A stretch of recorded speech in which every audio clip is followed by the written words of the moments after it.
Governor. So recent டைம்ல பாத்தீங்கன்னா நிறைய ஸ்டேட் வந்து கவர்னர் மேல கம்ப்ளைண்ட்ஸ் எடுத்துட்டு வந்துட்டு இருக்காங்க.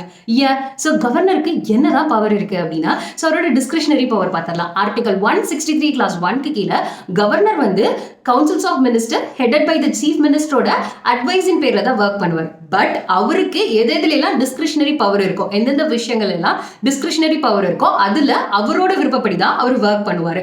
அதுவே ஆர்டிகல் 163 கிளாஸ் 2 கீழே அந்த டிஸ்கிரிஷனரி பவர் மூலியமா எடுத்த டெசிஷன் இருக்கும் இல்லையா, அந்த டெசிஷனை யாராச்சும் குவெஸ்சன் பண்றாங்க அப்படின்னா கவர்னர் எடுத்த டெசிஷன் தான் final and binding. Next article 200. So article 200 எந்த ஒரு சட்டமும் ஸ்டேட்ல பாஸ் பண்றாங்கன்னா கவர்னரோட சைன் இருக்கணும். ஸோ சில விஷயங்கள்ல கவர்னர் வந்து கண்டிப்பா சைன் பண்ணலாம். சில விஷயங்கள்ல கவர்னருக்கு என்ன பவர் இருக்கும் அப்படின்னா, ஸோ ரெஃப்யூஸ் பண்றது, பில்லை ரெஃப்யூஸ் பண்றது அண்ட் வித்ஹோல்ட் பண்ணி வச்சுக்கிறது அண்ட் ஆஃப்டர் தட் பிரசிடென்ட்க்கு ரிசர்வ் பண்ணி வச்சுக்கிறது. அதுதான் வந்து நீட் நம்பர் ஸ்டேட்ல எக்ஸாம்பிளா நம்ம சொல்லலாம். Then after article 356. So state emergency. So constitutionary machinery break down ஆகும்போது ஒரு ஸ்டேட்ல பிரசிடென்ட் ரூலை வந்து கவர்னர் வந்து கூப்பிடுவாரு. ஸோ இதுதான் வந்து கவர்னரோட பவர். இதனால தான் நிறைய பில்ஸை வந்து கிடப்பில் போட்டு வச்சிருக்காரு.